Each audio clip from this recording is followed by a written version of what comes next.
Hi, in today's video I'm going to be doing a buyer's guide on the Alfa Spider. It's going to be very similar to the GTV one I've done recently, but it will have the extra features of the JTS engine and all the problems that you can get with the hoods. So yeah, I hope you enjoy the video, give you more of an idea of the faults you can find with Alfa Romeos. Take this guide as a bit of a light-hearted review. You don't get all these problems with all the Alfa Spiders and GTVs out there. It just gives you a rough idea of things to look out for and things I've come across in my 10 years of working with Alfa Romeos. So yeah, hope you enjoy the video. Let's carry on. Okay, we'll start at the front, particularly with the Phase 3s. You do tend to get these grille fins drop off, and they're currently not being made anymore, and very rare you actually see a Phase 3 breaking. On the Phase 2s, this is a Phase 3, so it doesn't have them because the grills are slightly different. The main side lights, the little triangles which cover the bolt holes, they do tend to fall out, and they're getting rare to get hold of as well now. So just make sure that they're on the car when you go and look at it. Alloy wheels, just check for tyre wear, make sure you've got even wear around the car. Wing mirrors, they do tend to suffer from wobbly innards, so make sure they are nice and stable when you get to those. The window seals on GTVs and Spiders, now they're getting to quite an old car, they are starting to perish and crack here, and it's very hard to get hold of another set of those. You also find on the hood cover and the hinge covers, they do get quite marked just from daily use. As you can see with this one, this is a nice low mileage car, but it has picked up a few scratches where the hood rests on it and the dirt gathers, but a lot of these will polish out quite easily, so I wouldn't worry too much about those. Fuel flaps can be a little bit troublesome, so just make sure they open with the little button on the dashboard, and there's also an emergency pull switch inside the boot. The little side badges can fall off, but they're readily available elsewhere, so I wouldn't worry too much about that either. The rear light bars are all starting to get a bit old now, so they are starting to haze, crack, and show some signs of wear and tear. Rear badges, again, this is a brand new one I fitted to this car. They do tend to fade and fall off, but you can get them from as little as £4 on eBay now. That's what I paid for that one. Little Spider chrome badges are starting to corrode a little bit, but again, you can still get those brand new, I think, on certain websites. I think Totally Alpha websites sell a lot of the badges for replacement badges. Aerial, make sure the aerials work. They are a totally different fitment to the GTV, so if you are looking for one for a Spider, it has to be off a Spider because it won't fit if it's a GTV version. All you need to do is just turn the radio on, and when the radio comes on, the aerial should go up, and when you turn it off, it should go down. Right, and I think that's about it from the outside.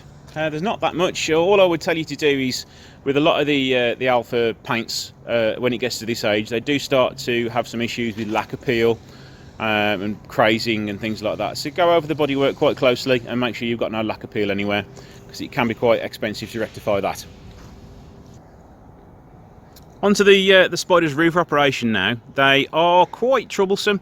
If you've got one that's working, great, but if you've got one that's faulty, there are several things that can go wrong with them. Anything from a window motor not working correctly would stop the roof from working. There are several sensors all over the hood.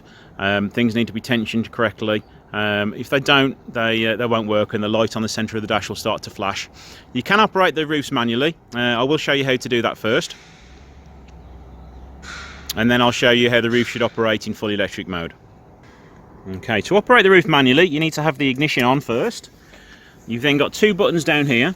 One controls opening the latch, and the other controls opening the main hood when that's up, and also locking it down. So first of all, we need to open the hood first.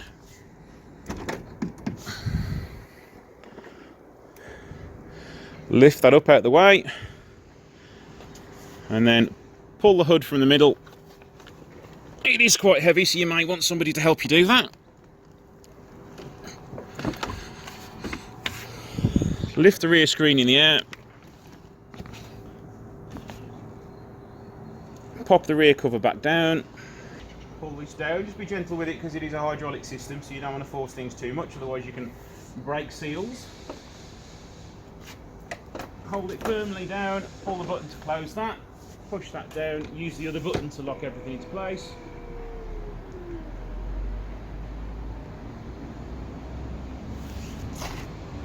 and then do your latches up at the front, which you have to do manually by hand.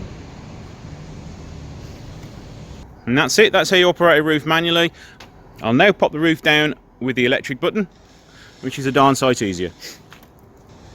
So to open the roof electrically, make sure that your two hood clutches are undone, and then all you need to do is pop your ignition on and then push the button in the centre of the dash.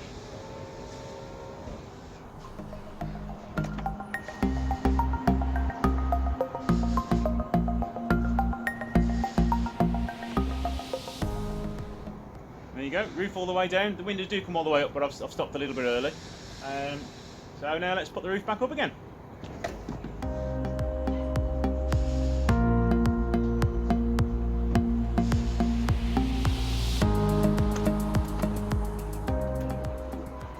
Last thing to do is put the catches back on.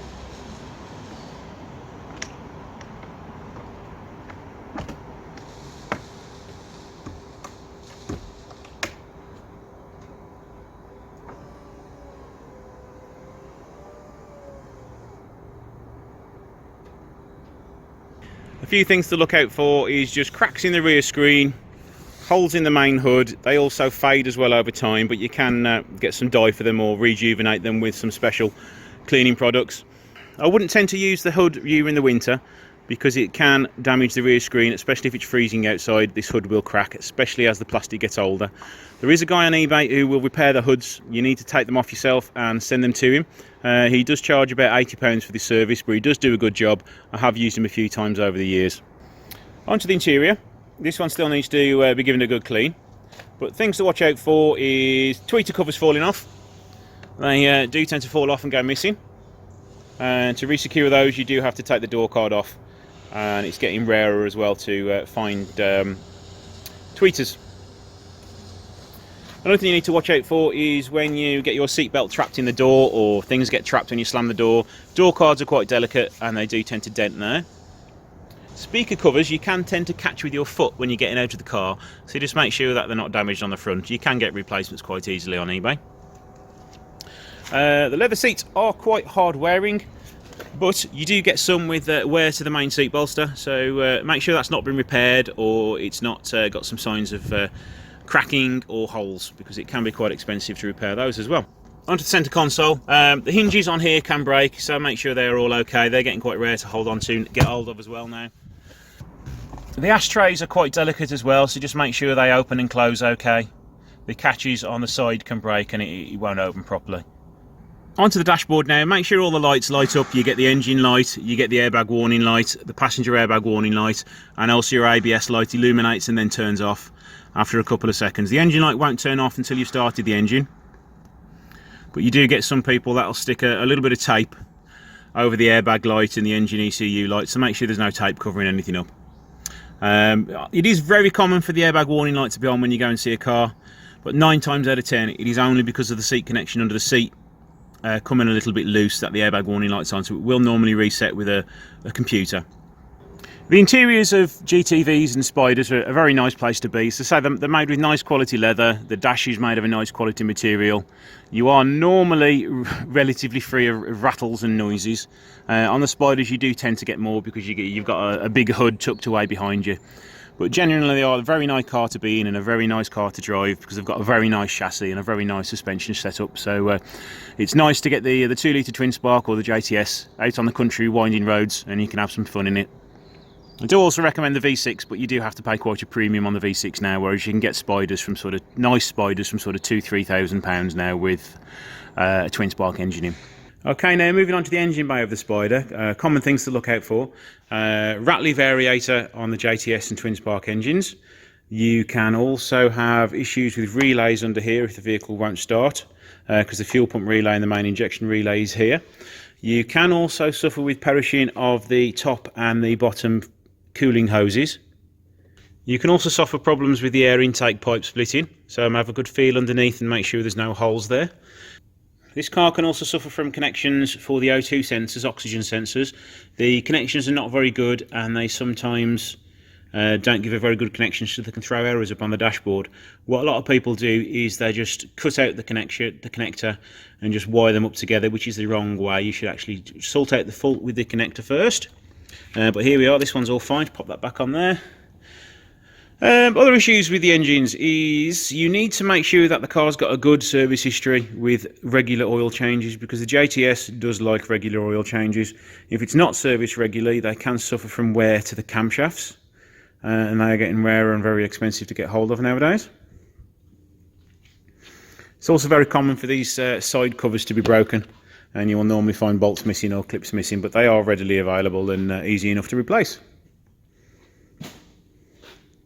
Okay, here we are underneath the car. We'll start with the brake calipers. The brake calipers can end up seizing on, especially in the winter, so make sure that they are freeing off nicely when you test drive the vehicle. These bushes here can fail, and they need a nice Powerflex upgrade bush put in there ideally. Spring pans you need to check for rot. These are okay, just covered in surface rust, and a lot of people also Powerflex the bushes on these. As you can see, that one's already been done. Exhaust can start to rot. They normally go along the welds or on the back box itself. Floor pans of GTVs, you need to watch out for rust all the way along here, along here, along here, and also all the way down there. Because if they do start to rot, they can rot behind the sills and the side skirts. So you need to make sure that that is relatively free of rust, like this one is. Handbrake cables can be common for seizing on as well. That can also be a culprit for making the handbrake drag for the MOT, and it will fail on the MOT quite often. Flexi pipes on the exhaust can fail, but again they are quite easy to get hold of. Front catalytic converters can also fail. Those are there. Also, now cars are getting older, you need to check for rot on the front subframes. Okay, you also need to check subframes for rust and rot. They're getting quite common now as the cars are getting older. They are tending to rust away, so it is a good idea just to get underneath it and check for surface rust. Surface rust is perfectly okay. It's easy enough to take these subframes off and give them a good coat of wax oil and protection. Okay, another thing to check is the brake pipes towards the front of the vehicle, mainly underneath where they turn and go around here. Because they are open to the elements, they do tend to rust. These ones are perfectly fine. And there you go, that's it. I think that's all the main points underneath the vehicle. Well, the last point I would make is make sure there's no oil leaks coming from this area here, because the main engine crank seal can fail and oil will stop dripping beneath the gearbox. That means it's a gearbox off, new clutch, and quite an expensive repair. Another problem is the radiator support, which is under here. These can rot and fade away, but you can get these for about £60 aftermarket, made of aluminium now. Also check the tyres on all four corners for even wear. If they're starting to wear on the inside edge or the outside edge, it means that the alignment could be out on the vehicle, so that will need to be checked, or a bush is starting to fail on the wishbones or the rear bushes at the back.